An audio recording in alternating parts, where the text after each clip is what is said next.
Hello, and welcome to a new episode of Where the Veil Grows Thin. We have a special guest today. Andy Chaleff is here to talk about his newest book, Dying to Live. It's just been released, and the book is a very personal account of Andy's journey as a human being grappling with the big unknown of what happens when we die. What do you believe you're here for? Where is the end of the universe? And then what is beyond that? In his book, he shares in detail the way his life informed and then transformed his own views on life and death. Andy, thank you for coming on the show today. Thank you for having me. There's a real gift each time someone introduces the book and I get to hear how that book resonated for them. So thank you for that. Yeah, you're welcome. And thank you for making it available to me to read before it was actually on the shelves. I appreciate that a lot. It helped. The first half or so of the book is written about a time in your life when death, in your mind, was the absolute worst thing that could happen to us. And sometimes just thinking about it would paralyze you. You use the term existential overwhelm to describe this state of high anxiety you experienced almost all the time, even as a very young boy. I'm curious if you think there are more people who suffer that same kind of fear around the idea of being dead or getting dead, or having someone else die. And can you describe a little bit more about what that was like for you? Yeah, I always use this word eternal non existence. That was always the term that felt most resonating with my anxieties. And the wonderful thing about being a coach and a mentor and in this work in this domain is I get to hear the stories from the people I work with and their kids. And so they'll come to me and say, "Oh, Andy, I've got a child who just came to me with this fear of death." And then I get the opportunity to realize, wow, this wasn't just me. That a lot of people do have these fears, and that's been the discovery that's come up again and again. Do you see in that work any kind of a common thread of a theme of anything like geographical location, um, religion, some sort of family of origin background that where a lot of the people you've worked with that have that share something common, or is it just some of us feel that way? I write about it in the book. Living in Japan, I've lived now in sort of 8 countries, 9 countries now in the meantime. And the one thing I've found is the more there's a community which supports individuals to feel more at peace with the natural process of death, the more people have less anxiety because there's a sort of a sense of that this is all just part of the natural process of life. And I'll share several of the stories. My wife's father said once when an aunt died, my wife was very distraught, and she said, "That's really sad." And the father said, "Why do you say that?" And both Ronnie, my wife, and I were a bit surprised, like, "Well, isn't that just a natural thing to say?" And then he said, "No, she came back from that place in which she arrived to us." And there was just something beautiful in the calm and the centeredness through his words that felt very like there was a surrender more embedded in the culture. It's fascinating because in the book you talk a little bit about her and how how sad she would get thinking about one of her parents dying, and um, and for her father to say that to her when this woman died. Why wasn't he saying that to her from the time she was little? Like, like what was it like? It's like he forgot to share something with her that could have been really helpful, or it could be that it's her parents and she just doesn't want to think about saying goodbye. Yeah, I think there's probably two sides to it. So she was raised, she's Indonesian, so she was raised in the Muslim culture. And that Muslim culture certainly has its own set of beliefs, which is where he's pulling from within his own, his own kind of grounding of that feeling. Where she left when she was 16 or 17. So she kind of went more to a Western kind of way of being and living, which clearly has more of this identity shaping this very independent minded individuals. And I lived in Japan as well. And in Japan, that's where I really confronted my own upbringing, where I saw this very strong ego identity, that in the death of the individual was this death of this ego, which clearly wasn't seeing community and part of a greater whole as part of its being. It was striving to stay alive and make my life significant. So yeah, that Shintoism in Japan was something that really touched me on a deep level, seeing the natural world not separate from myself. Yeah. Mhm. That was a fascinating part of the book and a really beautiful part of the book, I thought, when you talked about saying goodbye to the people that you had lived with in Japan and the places that you had lived. And it all, like, it was like the beginning of the cracking open of the possibility that it wasn't of what it leads to later on in the book, which I want to give you the opportunity to introduce if you would like to do that.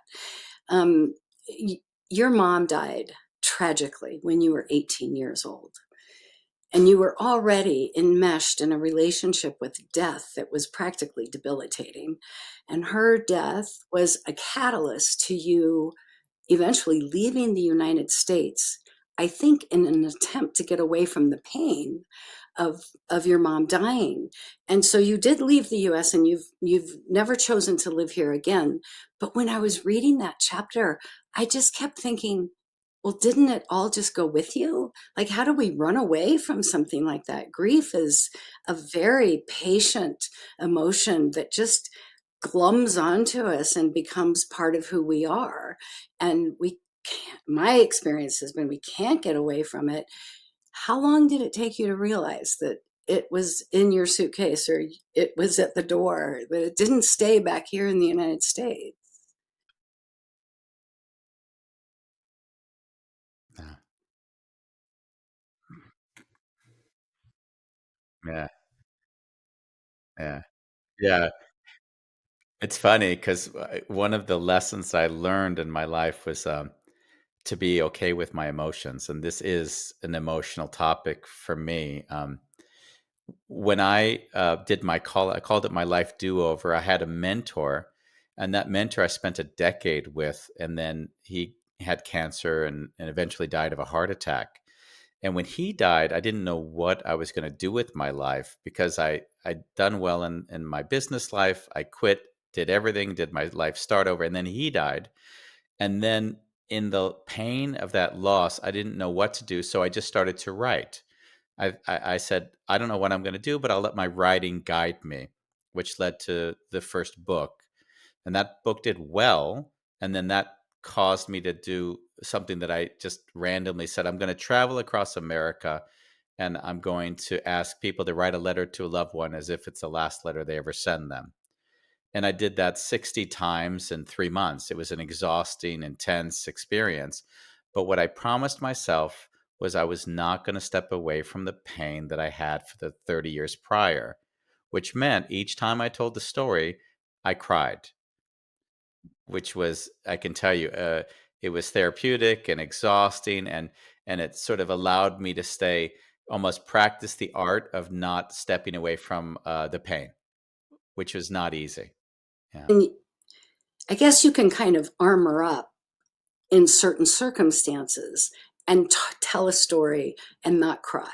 But my mom died 25 years ago, and I can easily cry telling the story about her death, about those months leading up to her dying, because it was so beautiful.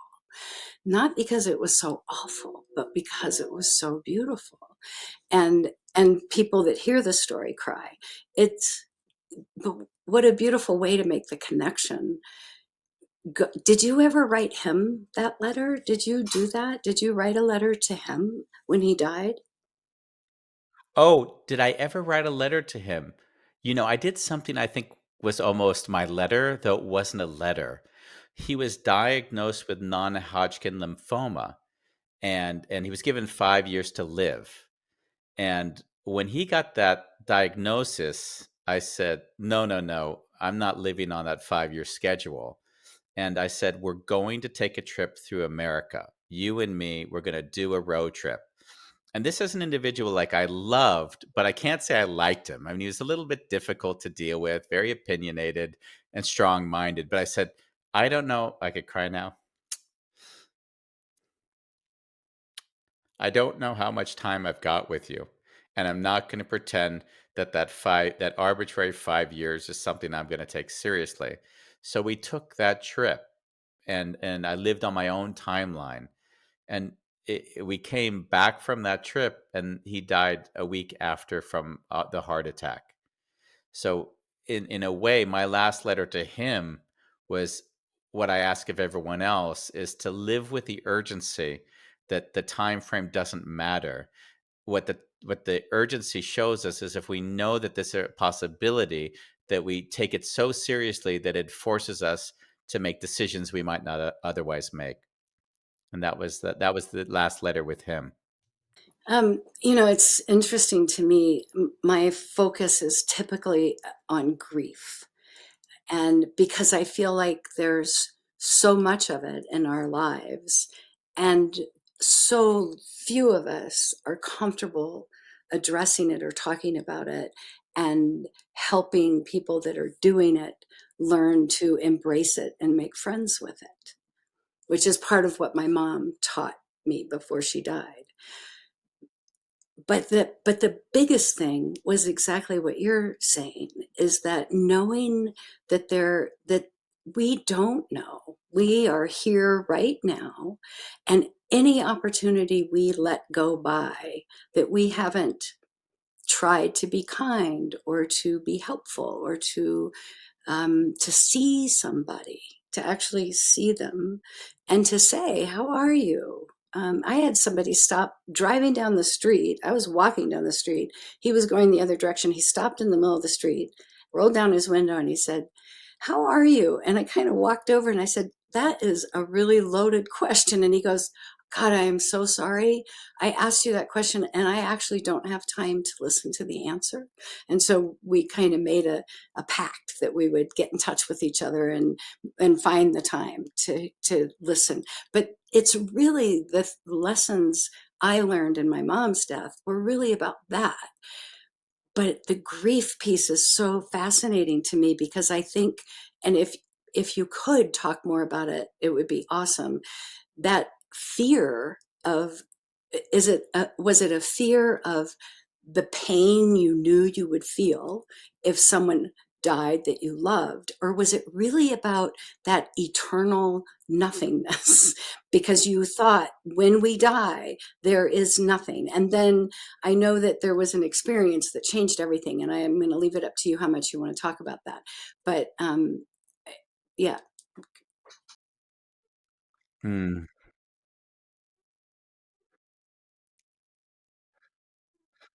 Hmm. Yeah. Um, so the fear of the non-existence, as this eternal non-existence, which I mentioned, wasn't actually the catalyst to act. That was the fear I needed to make peace with, so that I could listen to what that was driving me to do or potentially do. Because what I would say is, and I think every practitioner sees, the degree to which you've made peace of things within yourself is the degree to which you can be present for that in others. So if I'm shut down emotionally, it's really hard to be there for somebody else who's maybe suffering with something that I'm having issues with in myself. So by letting all that go down and sort of settling in my system, it meant that the same thing, that the pain that I would have resisted and then pushed away from, now became an energy in which I could then act upon. And the story that I'm sure you're alluding to was when I was the freshman in college and I took a sociology of death class, the feeling like, wow, I'm going to lose everything I love came to mind. And it was so visceral that I asked myself, well, if this is true, then what would it make me do? How would I want to act if this was true? And immediately I said, well, I want to write my mom a letter because my mom was the person in my life I relied on most and the person who kind of gave me a sense of safety. And so I wrote that letter and, ran to the postman and gave it to him instead of putting it in the box and just did a lot of things to make sure she'd get that as soon as possible. And then she got that letter, and it was only a few hours afterwards that she was then killed by the drunk driver that ended her life on that night. And that urgency, the one that I had with my mentor Case and the one that I had with my mom, that's an urgency I've carried with me, not because of the fear of death per se in terms of the eternal non-existence, but more of the celebration of life. It's a very different energy. It's like I can only channel and get the benefit of the energy if I've allowed myself to grieve that I'm really going to miss my mom when she's gone. How do I want to celebrate her today? And a lot of people don't want to go to that grief, obviously, because it isn't comfortable. But it's through that grief that we get these incredible opportunities. I mean, if you write when you're feeling that level of sadness, I can guarantee you the words and the poetry and the imagery and everything you have to say is almost channeled through a beauty that isn't easy to find if you're not in that state of mind. It's that place where pain and beauty coexist. And and if you're a writer and you can sit down with pen and paper or at a computer, when you're feeling that, it is an amazing thing to be able to do. Um, and I have two questions. One, do you have the letter that you sent to your mom? Did you find that in her things? Do you reread it some? Sometimes do you reread it? Nice. Have you published it in any of your books? Have you shared it? Yeah, it's in the first book I wrote was called The Last Letter. That was the book that compelled me to do the tour through the US. And the letter or the letter itself interestingly had a lot of significance placed upon it at her death. It was, you had a premonition or, there was an intervention. There was a lot of meaning given to it. And the meaning I took away from it was this, I could cry. I was grateful that when I had the feeling, I acted. Like that was the gratitude. It was I didn't need to go outside of myself to create a narrative. It was just whenever I have the feeling, I will act, and that's served me my entire life. How beautiful that you knew that for that purpose, for the purpose of writing the letter to your mom, who it seems like your relationship with her was the most profound, deepest one in your life, which is often the case. Our host mothers are pretty paramount in our lives. Um, yeah, that sense of urgency to when someone I think I'm not done with dies, I have found myself enraged. And I remember a mentor, a person who was one of my teachers many years ago, a gentleman who I'm a board certified chaplain, and it was during my studies for chaplaincy. And this guy's name was Foy Ritchie, and Foy died. And I got the phone call, and I remember just going outside and sort of falling to my knees on the front porch. And my husband came out and put his arm around me. He said, "What happened? What happened?" And I was just weeping. And I said, "Foy died. Foy died." I wasn't finished with Foy. And right away, the message I got was, "And you're still not. He's still your teacher. I'm still here," is what I got. I just got this strong hit of he's still here and he's still going to teach me. And his death taught me, just like my mom's death taught me.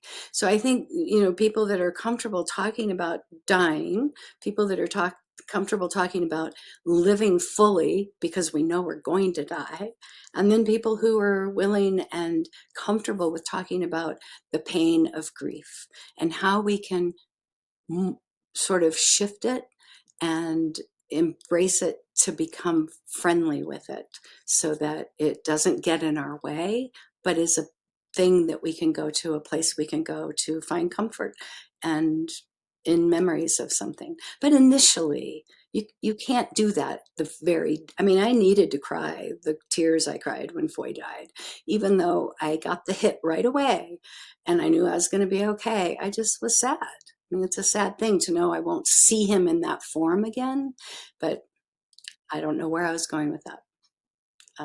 Oh, I know what the other question was I want and maybe we're running out of time, I'm not sure. I was the experience that I'm remembering from the book, and it's totally up to you about whether you want to talk about the catalyst or not, was the awareness that it awakened in you when you were with somebody and you took something and it was like you woke up in a different place around all of life. Oh, the DMT. Oh, yes. Oh, okay. Yeah, it was 5-MeO-DMT, yeah. Which I'm not doing a lot of psychedelics in my life. It's not like that's my playground.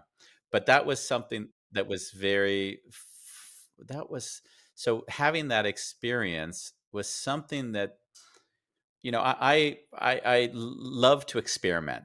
So, but I'm not one to go outside of myself to fill a gap that doesn't exist in me, right? A lot of people would go, "Oh, I'm gonna have a peak experience," and I thought, I liked this specific drug because it gave you, of course, what they call this roomy experience where you feel one with everything, and it's 15 minutes, so that felt like okay, I can get through 15 minutes, whatever that might be. But the experience, which was so profound, was that it helped me see on more of a visceral level the interconnectedness of life. I'd always sort of understood oneness conceptually, but to really experience it in a very profound way, it fundamentally shifted how I felt about my own death, even because there was something that was more embodied about the natural process of life and death that I had never had before. And when people said things like about being feeling one with trees, I kind of always chuckled a little bit and said, "Oh, that sounds like one of these people that did had one of those experiences." But after I had the experience, I said, "Oh, I now know what that really feels like on a very on a very real and visceral level." So that was the experience that changed, and I have to say, I felt much closer to death through that experience as well. Has that continued with you as strong as the initial experience? Funnily enough, I would say yes and no. The peak of it has dissipated for sure, but this sense of it stayed till now. I mean, I could cry now talking about feeling of the experience because it feels like it's an anchor in my consciousness. It's a state that, oh, that's that state. I'm familiar with that part of me that was so foreign before, that's like, oh no, that's also there. And there's a beauty in that it hasn't left. No, by no means. Yeah.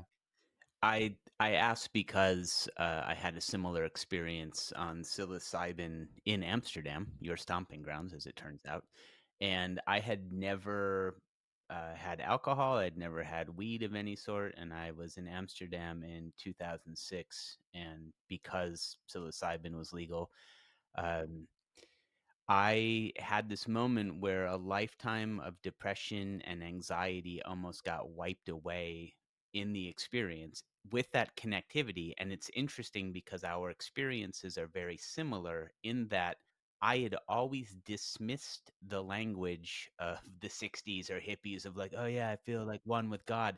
Like, what are you talking about? And then when I had the experience, I was like, oh, this is what you were talking about. And then I would also question like how many people who have had that kind of experience and how many people just use the language of it. But when you do experience it, it is so profound. I wanted to also go back and ask a question about the last letter. I had a friend who died by suicide in 2013, and in his letter that he wrote to all of us, he talked about not being able to reconcile the idea of knowing that we're here to bear witness to others and have to work a 9 to 5 job. And that sort of overwhelmed him. And my response to that was sort of defiance at his premise. And I said, no, I'm going to go volunteer in all 50 states next year while still doing my full time job. And I did that, and I volunteered with a lot of people. And so, in some ways, I think you and I are a fraternity of a fairly small amount of people who have gone on these big traveling things and interacting with strangers. And I was going to ask what your experience was like in talking with other people, with strangers, and talking about grief, and if it differs from being able to talk to people who you're much closer to, that you know their story, they know your story.